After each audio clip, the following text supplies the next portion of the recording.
එපමණයි විකල්ප නොමැත. විද්‍යාවේ හදවත කුමාර රත්නායක. හැමෝටම සුබ දවසක්. අපි අද ඉඳන් පටන් ගන්නවා අපේ ක්ලාස් එකේ GS brain paper series එක 10 ශ්‍රේණියේ තියෙන. ඉතින් මේ GS brain paper set එක අපි කරන්නේ කියන එක ඉස්සෙල්ලා මම පොඩි පැහැදිලි කිරීමක් කරලා අපේ වැඩේට යමු. GS brain paper එකේ ඉතාම වැදගත් අපි ඉගෙන ගන්න විෂය කරුණු වල තියෙන සංකීර්ණ ගැටලු තනියම ලියලා ඒවා විසඳ ගන්න ක්‍රමය තනියම ඉගෙන ගන්න අපි පාවිච්චි කරන වැඩේ තමයි GS brain paper කියලා කියන්නේ. ඇත්තටම මේක GS brain paper එකක් නයි. ඒ කියන්නේ GS brain එක තමයි මේක ඇත්තටම විසඳන්න පුළුවන් වෙන්නේ. අපි මේ ප්‍රශ්න සීරීස් එක 10 ශ්‍රේණිය අවසානයේ දක්වාම යනවා. GS brain paper එකේදී අපි කරන වැඩ තුනක් තියෙනවා. එකක් ඔයගොල්ලෝ ටයිම් කරලා paper එකේ පන්තියේ ලියනවා. දෙවෙනි දේ අපි ඒක බලලා ආපහු ඔයගොල්ලන්ට දෙනවා. ඒ වගේම අපි ඒක සාකච්ඡා කරලා ඔයගොල්ලන්ට ඒක බලන්න අවස්ථාව දෙනවා. ඉතින් ওই වැඩ තුනම GS brain paper එක ඇතුලේ complete වෙනවා. අපි GS brain paper එකේ කරන වැඩ ඉතාම වැදගත් exam එකේදී අපිට ගන්න ලකුණු තීරණය කරගන්න. ඉතින් අපි පටන් ගමු දින GS brain paper එක. තව එක දෙයක් අමතක වෙනවා තව පොඩ්ඩේ. ඒ තමයි GS brain paper එකේ හැම සබ්ජෙක්ට්ම GS brain එකට අපි පුංචි ටැග් එකක් දෙනවා. ඉතින් ඒ ටැග් ගන්න පුළුවන් GS brain paper විතර brain එකට විතර. හරි. එහෙනම් අපි වැඩි පටන් ගමු GS brain paper number 1. හරි. බලන්න. අපිට දීලා තියෙනවා ප්‍රවේග කාල ප්‍රස්ථාරයක් පළවෙනි ප්‍රශ්නේ. ප්‍රවේග කාල ප්‍රස්ථාරයේ භාවිතයේ පිළිතුරු සපයන්න කියලා දීලා තියෙනවා. දැන් ප්‍රවේග කාල ප්‍රස්ථාරයේ තියෙන්නේ මෙන්න මේ වගේ. මෙන්න මෙහෙම තමයි තියෙන්නේ. මෙයාගේ තියෙනවා මෙන්න මෙහෙම ප්‍රස්ථාරය. මෙයාගේ දීලා තියෙන්නේ මෙන්න මෙහෙම හැඩයක් තමයි දීලා තියෙන ප්‍රස්ථාරය. මෙන්න මෙහෙම හැඩයක් තමයි දීලා තියෙන්නේ. මෙයාගේ දීලා තියෙනවා මෙතන ගාන 20යි කියලා, මෙතන ගාන 60යි කියලා, ඒ වගේම මෙතන ගාන 90යි කියලා දීලා තියෙනවා. ඊළඟ මෙන්න මෙතන ගාන 100යි කියලා දීලා තියෙනවා. මේ පැත්තට ප්‍රවේගය තියෙනවා. මේ පැත්තට ප්‍රවේගය තියෙනවා තප්පරයට මීටර වලින්. ඒ වගේම මේ පැත්තට කාලය තියෙනවා. කාලය තියෙනවා තප්පර වලින්. දැන් අපි බලමු ප්‍රශ්න මොනවද කියලා. ප්‍රස්ථාරයේ චලිතයේ පියවර තුනකින් විස්තර කරන්න. හරි ලේසි. ප්‍රවේග කාල ප්‍රස්ථාරයක්. එහෙනම් ප්‍රවේග කාල ප්‍රස්ථාරයක් නම් මේ රේඛාවෙන් පෙන්නන්නේ ඒකාකාරී ත්වරණයක්. මේ තියෙන්නේ ඒකාකාරී ත්වරණයක්. ඊළඟට තියෙන්නේ ඒකාකාරී ප්‍රවේගයක්. ඊළඟට තියෙන්නේ ඒකාකාරී මන්දනයක්. එහෙනම් පියවර තුන තමයි මොනවද? ඒකාකාරී ත්වරණයෙන් ගමන් කරලා ඒකාකාරී ප්‍රවේගයෙන් ගමන් කරලා ඒකාකාරීව මන්දනය වෙලා තියෙනවා. ඒකාකාරී ත්වරණයෙන් ගිහිල්ලා ඒකාකාරී ප්‍රවේගයෙන් ගිහිල්ලා ඒකාකාරීව මන්දනය වෙලා තියෙනවා. මෙන්න ප්‍රස්ථාරයේ හැඩය. චලිතය විස්තර කරමු. මුල් තප්පර 20 තුල ත්වරණය සොයන්න. හරි ලේසි. මුල් තප්පර 20 කියන්නේ මෙන්න මේ කාලයේදී ත්වරණය අපි මහා. මේ කාලයේදී ත්වරණය හොයාගන්න කරන වැඩේ තමයි අපි ත්වරණය ලියා ගන්නවා මෙන්න මෙහෙම. කොහොමද? ත්වරණය සමානයි එයාගේ අනුක්‍රමණය ප්‍රස්ථාරයේ y බෙදීම x අනුක්‍රමණයට. එහෙනම් y බෙදීම x දා ගන්නවා. y අක්ෂයේ අගය කීයයිද? මෙන්න y අක්ෂයේ අගය 100යි. හරිම ලේසි. x අක්ෂයේ අගය කීයද? 20යි. එහෙනම් මෙයා ගාන කීයද? 20ට 100ට 5යි. එහෙනම් 5යි තප්පර වර්ගයට මීටර. තප්පර වර්ගයට මීටර 5යි. මෙයාගේ උත්තර. තප්පර වර්ගයට මීටර 5යි. මෙයාගේ උත්තර. හරිම ලේසියෙන් ගන්න පුළුවන් එකක්. ත්වරණය තප්පර වර්ගයට මීටර 5යි. හරි. මොන ගන්න විදිය. ඊට පස්සේ අපි යනවා ඊළඟ එකනට. ඊළඟ එකට යනවා. හරි. ඊළඟ අවස්ථාවට යනවා. ත්වරණය හොයන විදිය. ඊට පස්සේ අපි යන්නේ ඊළඟ ප්‍රශ්නෙට. අපිට කියනවා වස්තුවේ ස්කන්ධයේ කිලෝග්‍රෑම් 50ක් නම් අසමතුලිත බලය සොයන්න. අසමතුලිත බලය හොයන්නේ කොහොමද? අසමතුලිත බලය හොයාගන්න අපි දාන්නේ F සමානයි ma කියන සූත්‍රය. අසමතුලිත බලය හොයාගන්නේ F සමානයි ma වලින්. නිව්ටන්ගේ දෙවන නියමයේ සූත්‍රය. F සමානයි ma. m ස්කන්ධයේ කිලෝග්‍රෑම් 500යි. අපි ත්වරණය හෙව්වා. කොහොමද ත්වරණය හෙව්වේ? මෙයාගේ ගාන කීයද? තප්පර වර්ගයට මීටර 5යි. එහෙනම් තප්පර වර්ගයට මීටර 5 ගුණ කිරීම 500යි. 5යි 5 25යි. එහෙනම් 2500යි නිව්ටන්. නිව්ටන් 2500යි මෙයාගේ අසමතුලිත බලය. නිව්ටන් 2500යි අසමතුලිත බලය. එහෙනම් මෙයාගේ අසමතුලිත බලය කීයද? නිව්ටන් 2500. හරි ලේසි. ඊට පස්සේ ඊළඟට අපි යනවා ඊළඟ ප්‍රශ්නෙට. ඊළඟ ප්‍රශ්නේ ඉතාම වැදගත්. මොකද්ද ඊළඟ ප්‍රශ්නේ? ඊළඟ ප්‍රශ්නේ තමයි වස්තුවේ තත්පර 20 ඉඳලා සිට තත්පර 60 දක්වා කාලය තුල ගම්මිතාවය අහනවා. ගම්මිතාවය හොයන්නේ කොහොමද? ගම්මිතාවය හොයන්නේ මෙන්න මෙහෙම. ඒ තමයි P සමානයි m ගුණ කිරීම v. mv. m කියන්නේ ස්කන්ධ, v කියන්නේ ප්‍රවේගය. ස්කන්ධය ගුණ කිරීම ප්‍රවේගය තමයි ගම්මිතාවය. ස්කන්ධය කීයද මෙයාගේ 500යි කියලා දීලා තියෙනවා. ප්‍රවේගය කීයද? 20 ඉඳන් 60 දක්වා ප්‍රවේගය. මෙන්න මේ රේඛාවේ ප්‍රවේගය. මේ රේඛාවේ ප්‍රවේගය හොයාගන්න හරිම ලේසි. කොහොමද? මෙන්න මෙතන තියෙනවා ඒ ගාන. එහෙනම් ප්‍රවේගය කීයද? 100යි. එහෙනම් ගම්මිතාවය වෙනවා ලක්ෂ 5ක්. ගම්මිතාවය ලක්ෂ 5යි. කොහොමද ඒක? කිලෝග්‍රෑම් තත්පරයට මීටර. තත්පරයට මීටර කිලෝග්‍රෑම්. තත්පරයට මීටර කිලෝග්‍රෑම්. එහෙනම් තත්පරයට මීටර කිලෝග්‍රෑම් වලින් එනවා ලක්ෂ 5ක් කියලා ගම්මිතාවය. හරිම ලේසි ගන්න පුළුවන් ප්‍රශ්නයක්. ගම්මිතාවේ ගන්න පුළුවන්. ලේසි ගම්මිතාවේ ගත්තා. ඊළඟට ඒකාකාරී ප්‍රවේගයේ අගය කීයද? ලේසිම ප්‍රශ්නයක් ඈ. ඒකාකාරී ප්‍රවේගයේ අගය කීයද? ඒකාකාරී ප්‍රවේගයේ අගය කීයද? මේ බලන්න. මෙයාගේ ඒකාකාරී ප්‍රවේගයේ අගය මෙන්න මේ රේඛාව තමයි ඒකාකාරී ප්‍රවේගය. මේ රේඛාවට අදාළ අගය තමයි මෙතන තියෙන ගාන. එහෙනම් ඒකාකාරී ප්‍රවේගයට අදාළ ගාන කීයද? 100යි. එහෙනම් තත්පරයට මීටර 100යි ඒකාකාරී ප්‍රවේගය. තත්පරයට මීටර 100යි ඒකාකාරී ප්‍රවේගය. ඒකාකාරී ප්‍රවේගය තත්පරයට මීටර 100යි. ලේසි. හරි. ඊළඟට කියනවා අපිට මෙන්න මෙහෙම. බලන්න වස්තුව ගමන් කළ මුළු දුර ගණනය කරන්න. මෙයාගේ දීපු මුළු දුර කීයද කියලා අහනවා. දැන් මේ ප්‍රස්ථාරයේ මුළු දුර හොයන්න කියපුවාම ලොකු දේවල් කරන්න යන්නේ නැහැ. අපි නඟල්ලා කරලා වැඩේ අනාගන්නේ නැහැ. ලේසියෙන් විසඳනවා. කොහොමද? මේ මුළු රූපයේ වර්ගඵලය තමයි මෙයාගේ මුළු දුර. මේ මුළු රූපයේ වර්ගඵලය තමයි මෙයාගේ මුළු දුර. මුළු රූපයේ වර්ගඵලය හොයන්නේ කොහොමද? මේ තියෙන ත්‍රපීසියමක් ත්‍රපීසියමේ වර්ගඵලය ගන්න. ත්‍රපීසියමේ වර්ගඵලය ගන්න. එහෙනම් අපි ත්‍රපීසියමේ වර්ගඵලය හොයනවා. එහෙනම් මෙන්න මුළු දුර සමානයි කවුද? ත්‍රපීසියමේ වර්ගඵලය. එහෙනම් ත්‍රපීසියමේ වර්ගඵලය. කොහොමද ත්‍රපීසියමේ වර්ගඵලය හොයන්නේ? මේ සමාන්තර පාද දෙක ගන්නවා ඒ දෙන්නගේ එකතුව. සමාන්තර පාද දෙකේ එකතුව. සමාන්තර පාද දෙක ගන්නවා ඒ දෙන්නගේ එකතුව. මෙයාගේ දෙන්න මෙන්න මෙයාගේ. එහෙනම් එක්කෙනෙක්ගේ පාදය 90යි අනිත් එක්කෙනාගේ පාදය 40යි. 40යි බෙදනවා දෙකේ. ගුණ කරනවා කීයෙන්ද? උසින් උස 100යි. එහෙනම් මෙතනින් එනවා කීයක්ද? 90 ධන 40යි 130යි. 130 බෙදීම 2යි ගුණ කිරීම උස 100යි. 100යි. එහෙනම් මෙතනින් එනවා මෙතනින් 2ක 1යි 100ට 50යි. එහෙනම් සුළු කරගත්තාම මෙතනින් එන උත්තරයක් අපිට මම මෙතනින් ගන්නවා. මෙයාගේ උත්තරේ එනවා සුළු කරපුවාම මෙන්න උත්තරේ කීයද? 50න් ගුණ කරගෙන ගියා බිඳුවයි පස්වරක් තුන 15 උපාදාන එකක් ඉතුරුයි. පස්වරක් 5යි 6යි 6500. 6500යි මීටර. මුළු දුර 6500යි මීටර. 6500යි මීටර. ඔන්න ලේසියෙන් ගන්න පුළුවන් එකක්. ලේසියෙන් ගන්න පුළුවන්. හරි. අපි යමු දැන් ඊළඟ එකනට බලන්න. චලිතය පිළිබඳව නිව්ටන් නියම තුනක් පවතී. එම නියම මගින් චලිතය විස්තර කළ හැක. අහස් කූරක චලිතයට අදාළ නිව්ටන් නියමය. අහස් කූරක් කොහොමද යන්නේ? අහස් කූරක් ගමන් කරන්නේ මෙන්න මෙහෙම. අහස් කූරකින් වෙන්නේ මෙන්න මේ වගේ වැඩක්.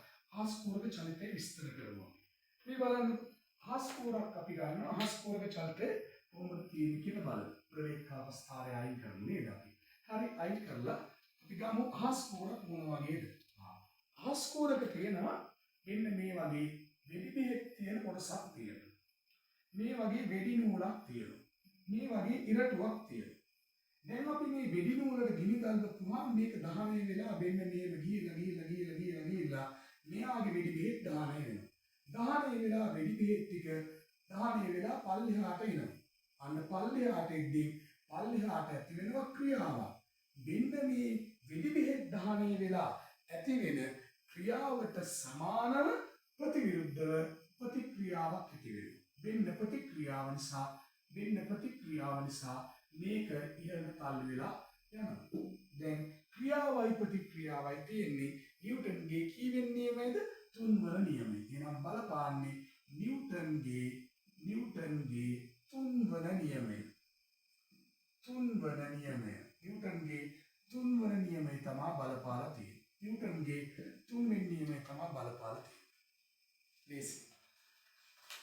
ඊළඟ ප්‍රශ්නේ. ආස්කූරේ චලතේ විස්තර කරන්න කියලා කියනවා. ආස්කූරේ චලතේ මොන වගේද? ආස්කූර ඉහළට යනවා. එන්න ප්‍රවේගයෙන් පොදු වෙන්නේ අඩු වේගන යනවා. එන්නේට වැඩි වෙන්නේ අඩු වෙනවා. එයි විදිහට අඩු වෙන්න ක්‍රියාව අඩුයි. ක්‍රියාව අඩු වෙන්න ප්‍රතික්‍රියාව අඩුයි. ඒ කියන්නේ උඩට එන්න ප්‍රවේගය අඩු වේගන යන්නේ. එනම් ඒකාකාරීව මන්දනය වෙනවා. ආස්කූර ඉහළට යද්දී ඒකාකාරීව මන්දනය වෙනවා. චලිතය ඉහළට යාමේදී ඒකාකාරීව මන්දනය වේ. ඊළඟට හේතු ඔබ සඳහන් කළ පිළිතුරට හේතුව විද්‍යාත්මකව පැහැදිලි කරන්න. අවිද්‍යාත්මකව පහදන්නලු මේ ආස්කූර චලිතයට හේතුව මොකක්ද කියලා. හේතුව මොකක්ද?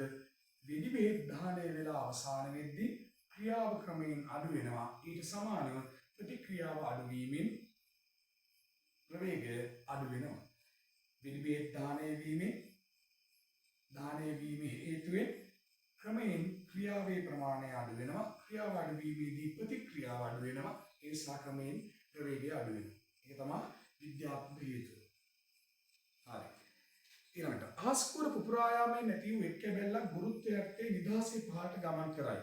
එම කැබැල්ලේ ස්කන්ධය ග්‍රෑම් 100ක් වේ කියලා කියනවා. ආස්කූර පිපිරෙනවා. ආස්කූර උඩටම ගියපුවාම එයා නතර වෙනවා. ආස්කූර උඩටම ගියපුවාම එයා නතර වෙනවා. ආස්කූර උඩටම ගියාට පස්සේ ආස්කූර නතර වෙනවා. නතර වුණාට පස්සේ මෙයා පිපිරෙනවා. මෙයා නතර වෙද්දී මෙයාගේ ප්‍රවේගය 0යි තප්පරයට මීටර. උපරිම ඔසේවි. මේ ආස්කූර පිපිරලා පල්ලෙහාට කඩාගෙන වැටෙනවා. මෙන්න කෑල්ලක් පල්ලෙහාට වැටෙනවා. මෙයා ග්‍රෑම් 100යි. මෙයාගේ බර ග්‍රෑම් 100යි. ස්කන්ධය ග්‍රෑම් 100යි. මෙයා පල්ලෙහාට වැටෙනවා. මේ කැබැලි ස්කන්ධය ග්‍රෑම් 100යි. ආරම්භක ප්‍රවේගය 0යි. තප්පර 100ක් ගත වෙලා පොළොව මත ගැටෙන මොහොතේ අවසන් ප්‍රවේගය අහනවා. මෙයා පල්ලෙහාට වැටෙද්දී මෙන්න මෙතෙන් දාපුවාම මෙයාගේ ප්‍රවේගය කීයද කියලා අහනවා. දැන් හරි ලේසි ගානක් නේ. ඇයි මෙයා වැටෙන්නේ ගුරුත්වජ ත්වරණයේ අර්ථයේ g යටතේ තමයි වැටෙන්නේ. මෙයා වැටෙන්න ගත වෙනවා කාලය තප්පර 100ක්. එහෙනම් දැන් අපිට තියෙන්නේ මෙතනදී අවසාන ප්‍රවේගයේ v හොයන්න. අපි දන්න සූත්‍රයක් තියෙනවා. මොකද්ද? ඒ තමයි ත්වරණයේ ලියන විදිය. A සමානයි v අවසාන ප්‍රවේගයේ අඩු කිරීම u ආරම්භක ප්‍රවේගයේ බෙදීම කාලය. දැන් මොකද වෙලා තියෙන්නේ? දැන් මෙයක් දන්නවා මෙයා හොයන්න ඕනේ. ලේසියෙන් ත්වරණය 10යි. g ගේ ගාන 10යි තප්පර වර්ගයට මීටර. සමානයි v ප්‍රවේගයේ දන්නේ u ආරම්භයේදී 0යි. කාලය t කීයද? තප්පර 100යි. එහෙනම් මෙයා ගේනවා මේ පැත්තට. දැන් කීයද එන්නේ? v සමානයි 100 ගුණ කිරීම 10යි. ඒ කියන්නේ කීයද? 10යි තප්පරයට මීටර. තප්පරයට මීටර 1000කින් තමයි මෙයා යන්නේ. තප්පරයට මීටර 10යි මෙයාගේ ප්‍රවේගය. වැටෙන මොහොතේදී ප්‍රවේගය තප්පරයට මීටර 10යි. හරි. දැන් බලන්න. ඊට පස්සේ එම කැබැල්ල පොළොව මත ගැටෙන මොහොතේ එම කැබැල්ලේ ගම්‍යතාවය ගණනය කරන්න. ඒක පොළොවේ වදිද්දී ගම්‍යතාවය කීයද කියලා අහනවා. එයා වැටෙද්දී ගම්‍යතාවය කීයද කියලා අහනවා පොළොවේ වදින මොහොතේදී. ලේසි ගානක් මේ බලන්න. ගම්‍යතාවය අපි හොයන්න යන්නේ. ගම්‍යතාවය කියන්නේ කවුද? ස්කන්ධයේ ප්‍රවේගයේ ගුණිතය. එහෙනම් p සමානයි m ගුණ කිරීම v. m ස්කන්ධය කීයද? m ගේ ස්කන්ධය කීයද? m ස්කන්ධය ග්‍රෑම් 100යි. කවදාවත්ම භෞතික විද්‍යා සමීකරණ වලට අපි ගණන් හදන්න ස්කන්ධයන් දාද්දී දාන්න බෑ මොන වගේද? මෙන්න මේ තියෙන ග්‍රෑම් වලින්. ග්‍රෑම් වෙනුවට අපි දාන්න ඕනේ කවුද? අනිවාර්යෙන්ම කිලෝග්‍රෑම් දාගන්න ඕනේ. ග්‍රෑම් වෙනුවට කිලෝග්‍රෑම් දාගන්න ඕනේ. එහෙනම් මේ ග්‍රෑම් වලින් තියෙන එකනා කිලෝග්‍රෑම් කරන්න අපි 1000න් බෙදන්න ඕනේ. 1000න් බෙදලා ප්‍රවේගය අපි හොයාගත්ත පොළොවේ වදින වෙලාවේදී 1000යි කියලා. එහෙනම් 1000ට 1000 සුළු වුණාම 100යි ගම්මිතාවය. ගම්මිතාවය යම් තප්පරයට මීටර් කිලෝග්‍රෑම් වලින් තමයි ගම්මිතාවය තියෙන්නේ. එහෙනම් ගම්මිතාවය දෙන්න අපි හොයාගත්තා. ගම්මිතාවය අපි හේවුවා. හරිම ලේසි. ඊට පස්සේ එම කැබැල්ල මත ගුරුත්වය මගින් ඇතිවන බලය ගණනය කරන්න. ගුරුත්වයෙන් ඇතිවන බලය ගණනය කරන්න කියලා කියන්නේ බර හොයන්න. ගුරුත්වයෙන් ඇතිවන බලය කියන්නේ බරට. බර හොයන්නේ කොහොමද? බර හොයන්න අපි ගාව තියෙනවා පුංචි ටූල් එකක් සූත්‍රයක් තියෙනවා. මොකද්ද බර හොයන්න භාවිතා කරන දේ? W සමානයි mg. W සමානයි mg. බර හොයන්නේ W සමානයි mg දාගන්නවා. m ස්කන්ධයේ ග්‍රෑම් 100යි. 100 ලියන්න බෑ අපි 1000න් බෙදන්න ඕනේ. ಗುಣ කිරීම g ගේ ගාන 10යි. දැන් බිංදු 2.2 බිංදුවයි බිංදුවයි. එහෙනම් ගාන 1යි. එහෙනම් නිව්ටන් 1යි මෙයාගේ බලය. නිව්ටන් 1යි. ලේසි. නිව්ටන් 1යි මෙයාගේ බලය. ගුරුත්වය මගින් ඇතිවන බලය නිව්ටන් 1යි. නිව්ටන් 1යි. අර පළවෙනි ප්‍රශ්නේ අපි සාකච්ඡා කරන්න ගියපු පළවෙනි ප්‍රශ්නේ තියෙන දේවල් ටික. හරි. එස අපි යමු ඊළඟ එක්කනට. ඊළඟ ප්‍රශ්න. හරි. ඊට පස්සේ අපි යනවා ඊළඟ ප්‍රශ්නට. දැන් බලන්න. ඊළඟ ප්‍රශ්නයට තියෙන දේවල් ටික. ප්‍රශ්න අංක 2. ලේසි ප්‍රශ්නයක්. පහත් සඳහන් ක්ෂේත්‍ර චාරිකාවකදී සිසුන් පිරිසක් එක්රැස් කළ ද්‍රව්‍ය සමහරක්. ගල් කැටයක්, මියගිය සතෙක්ගේ අස්ථියක්, පළතුරු කිහිපයක්, තෙල් සහිත ශාක බීජ කිහිපයක්, මියගිය සතෙක්ගේ සම්කොටස්, ඵලයක්, රතු දම් ලප සහිත පත්‍ර කිහිපයක්. පහත එක් අවස්ථාවකට යොදාගත හැකි නිදර්ශකයේ බැගින් දක්වන්න. නිදර්ශකයේ කවුද කියනවා මේ එක අවස්ථාවට ගන්න පුළුවන්. හරි. ශාක ලිපිඩ වෙන් කර ගැනීමට ගන්න පුළුවන් නිදර්ශකය. ශාකයක ලිපිඩ වෙන් කර ගන්න පුළුවන් තෙල් සහිත ශාක බීජ කිහිපයක් භාවිතා කරනවා. තෙල් සහිත ශාක බීජ කිහිපයක්. ෆ්‍රුක්ටෝස් නිස්සාරකයක් සැකසීම පළතුරු කිහිපයක්. පිෂ්ඨ නිස්සාරකයක් සැකසීම ඵලයක් භාවිතා කරන්න පුළුවන්. DNA සාම්පලයක් වෙන් කර ගැනීමට නියග සතෙක්ගේ අස්ථිය සම්කොටස් භාවිතා කරන්න පුළුවන්. නියගේ සතෙක්ගේ අස්ථියක් හෝ සම්කොටස් ඒ දෙකම ගන්න පුළුවන්. දෙකම ලියන්න පුළුවන්. දෙකම ලියවොත් එක ලකුණයි හම් වෙන්නේ. දෙකෙන් එකක් ලියලා තිබ්බත් හරි. දෙකම ලියවත් හම් වෙන ලකුණු ගාන වෙනස් වෙන්නේ. එකට තමයි අපි හරි දෙන්නේ. එහෙනම් DNA සාම්පලයක් වෙන් කර ගැනීමට නියගේ සතෙක්ගේ සම්කොටස් නියගේ සතෙක්ගේ අස්ථියක් ගන්න පුළුවන්. ඌන්තා ලක්ෂණයක් හඳුනා ගැනීමට රතු දම් ලප සහිත පත්‍ර කිහිපයක්. රතු දම් ලප සහිත පත්‍ර කිහිපයක් ගන්න පුළුවන්. ඌන්තා ලක්ෂණයක් විදියට හරි. ඊළඟට 2 පළතුරු අඹරාස් ගැනීමෙන් සාදාගත් නිස්සාරකයක් පරීක්ෂා කිරීමට පහත පියවර භාවිතා කරන ලදී. A. නිස්සාරකයේ බන්සන් 1000ක ආධාරයෙන් රොත් කිරීම. බලමු. B. නිස්සාරකයට නිල් පැහැ ප්‍රතිකාරකයක් එක් කිරීම. C. නිස්සාරකයක කැරුම් වලට එක් කිරීම. ඊළඟට D. වර්ණ ශ්‍රේණියක් අවසානයේ අවශ්‍ය පැත් කිරීම කියලා දීලා තියෙනවා. කවුද මේ තියෙන්නේ? පරීක්ෂා කර ඇති සංඝටකේ කවුද කියලා අහනවා. බන්සන් 1000කින් රත් කරනවා නිස්සාරකේ. ඊට පස්සේ නිල් පැහැ ද්‍රාවකයක් දා ගන්නවා. නිස්සාරකයක කැරුම් වලට එක් කර ගන්නවා. නිල් පැහැ ප්‍රතිකාරකේ දානවා. රත් කර ගන්නවා. වර්ණ ශ්‍රේණියක් ඇති වෙනවා. මේ අපි බලලා තියෙන්නේ අනිවාර්යෙන් කවුරු වෙන්නේද? ග්ලූකෝස් පරීක්ෂාව. ඇයි නිල් පැහැති ප්‍රතිකාරකයේ කවුද? බෙනඩික් ද්‍රාවණය නැත්නම් කොපසල්ෆේට් ද්‍රාවණය. එහෙනම් පරීක්ෂා කරලා තියෙන්නේ අනිවාර්යෙන් කවුද? ග්ලූකෝස් ද්‍රාවණය. ග්ලූකෝස් තමයි පරීක්ෂා කරලා තියෙන්නේ. ග්ලූකෝස් පරීක්ෂාවක් තමයි කරලා තියෙන්නේ. ඊට පරීක්ෂණයේ පියවර නිවැරදිව පෙළගස්වා ABCD සංකේත ඇසුරෙන් දක්වන්න. කරන්න ඕන පළවෙනි දේ මොකද්ද? නිස්සාරකයක කැරුම් වලට එක් කිරීම. පළවෙනි පියවර ඒක. නිස්සාරකයක කැරුම් වලට එක් කිරීම C තමයි පළවෙනි පියවර. ඊට පස්සේ ඊළඟට නිල් පැහැති ප්‍රතිකාරකයේ කිරීම B තමයි ඊළඟ පියවර. ඊළඟට රත් කරන්න ඕනේ A ඊළඟට D. මෙන්න පියවර ටික. නිවැරදි පිළිවෙල ටික මේ තියෙන්නේ. C B A D. මෙන්න පියවර ටික. ඊට අපි යමු ඊළඟ එක්කනට. පළතුරු නිස්සාරකයේ අඩංගු විය හැකි අනෙක් සංඝටකයේ කුමක්ද? පළතුරු වල තියෙන කවුද? ග්ලූකෝස් උයි. ආය කවුද තියෙන එකන? ඒ තමයි ග්ලූකෝස් තියෙනවා. ඊට පස්සේ තව එක්කෙනෙක් තියෙනවා. ඒ තමයි අපිට හම් වෙනවා ෆ්‍රුක්ටෝස් තියෙනවා. ග්ලූකෝස් සහ ෆ්‍රුක්ටෝස් තියෙන්නේ. අපි මේ ටෙස්ට් කරලා බලන්නේ කවුද? ග්ලූකෝස් තියෙනවද නැද්ද කියලා. කවුද එන අනිත් එක්කන? ෆ්‍රුක්ටෝස්. ෆ්‍රුක්ටෝස් තමයි තියෙන්නේ. නිල් පැහැති ප්‍රතිකාරකයේ කුමක්ද? කවුද? බෙනඩික් ද්‍රාවණය නැත්නම් කොපර් සල්ෆේට් ද්‍රාවණය. බෙනඩික් ද්‍රාවණය නැත්නම් කොපර් සල්ෆේට් ද්‍රාවණය. බෙනඩික් ද්‍රාවණය නැත්නම් කොපර් සල්ෆේට් ද්‍රාවණය. හරි. ඇතිවන වර්ණ ශ්‍රේණිය අහනවා. හරිම ලේසි. ඇතිවන වර්ණ ශ්‍රේණිය ලියාගෙන යන්න පුළුවන්. හරිම ලේසි අපි ඇතිවන වර්ණ ශ්‍රේණිය ලියන්න පුළුවන්. කොහොමද? වර්ණ ශ්‍රේණිය කවුද? මේ ද්‍රාවණය නිල් පාටයි. නිල් පාට මොකද වෙන්නේ? කොළ පාට වෙනවා. කොළ පාට වෙනවා. කොළ පාට කහ පාට වෙනවා. කොළ කහ වෙනවා. කොළ කහ වෙනවා. කොළ කහ පාට තැඹිලි වෙනවා. තැඹිලි පාට ගඩොල් රතු අවක්ෂේපයක් වෙනවා. ගඩොල් රතු අවක්ෂේපයක් වෙනවා.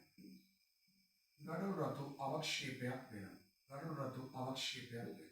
එහෙනම් නිල් පාට, කොළ පාට, කොළ කහ පාට, තැඹිලි පාට, ගඩොල් රතු අවක්ෂේපය. නිල් පාට, කොළ පාට, කොළ කහ පාට, තැඹිලි පාට, ගඩොල් රතු අවක්ෂේපය. ඔන්න වර්ණ විපර්යාසය.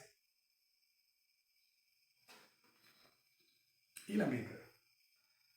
පළමු අය ඇතිවන අවක්ෂේපයේ වර්ණය කුමක්ද? කවුද? ගඩොල් රතු අවක්ෂේපය.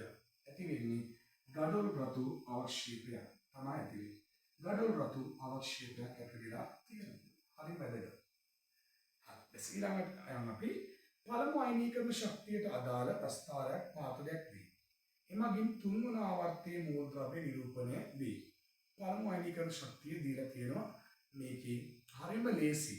පළවෙනි අයනීකරණ ශක්ති ප්‍රස්ථාරයක් දුන්න ගමන් ඕගොල්ලෝ කලබල වෙන්න එපා. පළවෙනි උපදේශය ඒකමයි. පළවෙනි අයනීකරණ ශක්ති ප්‍රස්ථාරයක් දුන්න ගමන් බය වෙන්න එපා. මෙතන තියෙනවා A, මෙතන තියෙනවා B, මෙතන තියෙනවා C, මෙතන තියෙනවා D, මෙතන තියෙනවා E, මෙතන තියෙනවා F, මෙතන තියෙනවා G, මෙතන තියෙනවා H. පළවෙනි අයනීකරණ ශක්ති ප්‍රස්ථාරයක් දුන්න ගමන් මතක තියාගන්න මේ උඩම තියෙන්නේ 8 වෙනි කාණ්ඩයේ අය. උඩේ. යටම තියෙන්නේ පළවෙනි කාණ්ඩයේ අය. එච්චරයි. ඒක දන්නවනම් අනිත් ඔක්කොම පුළුවන්. සංයුක්තාවයේ හතරක් වෙන මූලද්‍රව්‍ය. දැන් ලේසියෙන් පළවෙනි කාණ්ඩයේ කෙනෙක් නම් සංයුක්තාවය 1යි. එහෙනම් මෙයා දෙවෙනි කාණ්ඩයේ සංයුක්තාවය 2යි. මෙයා තුන්වෙනි කාණ්ඩයේ සංයුක්තාවය 3යි. මෙයා හතරවෙනි කාණ්ඩයේ සංයුක්තාවය 4යි. එහෙනම් සංයුක්තාවය 4ක් වෙන කාගෙද? D ගේ. D තමයි සංයුක්තාවය 4ක් වෙන්නේ. පළමු අයනීකරණ ශක්තිය වැඩිම මූලද්‍රව්‍ය කුමක්ද? ආයෙ බලන්න දෙයක් නැහැ. මේ ප්‍රස්ථාරයේ උඩම තියෙන පළවෙනි අයනීකරණ ශක්තිය වැඩිම අය. කවුද වැඩිම අය? මේකේ දෙන්නෙක් ඉන්නවා. කවුද? I ඉන්නවා. ආයෙ කවුද ඉන්නේ? H ඉන්නවා. ඒ දෙන්නගෙන් වැඩිම අයනීකරණ ශක්තියක් තියෙන කාර්ද? දෙන්න මේ තියෙන අයට තියෙනවා. ඔන්න තියෙන දේවල් ටික. හරි. ඔය තමයි අපේ පළවෙනි GS Brain paper එක. GS Brain paper series එකේ පළවෙනි paper එක. ඉතින් ඔයගොල්ලෝ මේ වීඩියෝ එක බලලා නැති. මේ වීඩියෝ එක ඇවිල්ලා බලද්දී පොඩි වැඩක් කරන්න ඕනේ. මම ඔයගොල්ලන්ට මේක live class එකක් විදිහට නෙමෙයි යන්නේ. recorded class program එකක් විදිහට. ඒ නිසා ඔයගොල්ලෝ මේකට like එකක් දාලා, ඒ වගේම මේකට comment එකක් දාලා ඔයගොල්ලන්ට support එකක් දෙන්න පුළුවන් YouTube එකේ. එහෙනම් අපි අදට අපේ පළවෙනි GS Brain paper එකේ නතර වෙනවා. ඊළඟ දවසේ අපි දෙවෙනි GS Brain paper එකත් එක්ක සම්බන්ධ වෙන්න පුළුවන්. ඕගොල්ලන්ට මේ වීඩියෝ එකේ අවසානට යන නම් එක ක්ලාස් එකට සම්බන්ධ වෙන්න ඕන නම් මේ වීඩියෝ එකේ අවසානට යන නම් එකට WhatsApp message එක දාන්න පුළුවන්. එහෙනම් හැමෝටම සුබ දවසක්. අපි ඊළඟ GS Brain paper එකත් එක්ක හම්බෙමු.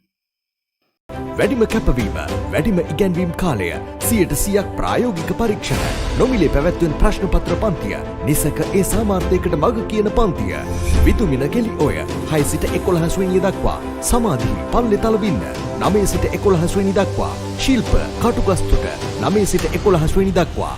ලියාපදිංචි වීමට පහත අංකයන්ට නම ශ්‍රේණිය ආයතනය WhatsApp කරන්න. මේ විශිෂ්ටයන්ගේ හදකැස්ම හඳුන්වන පන්තියයි.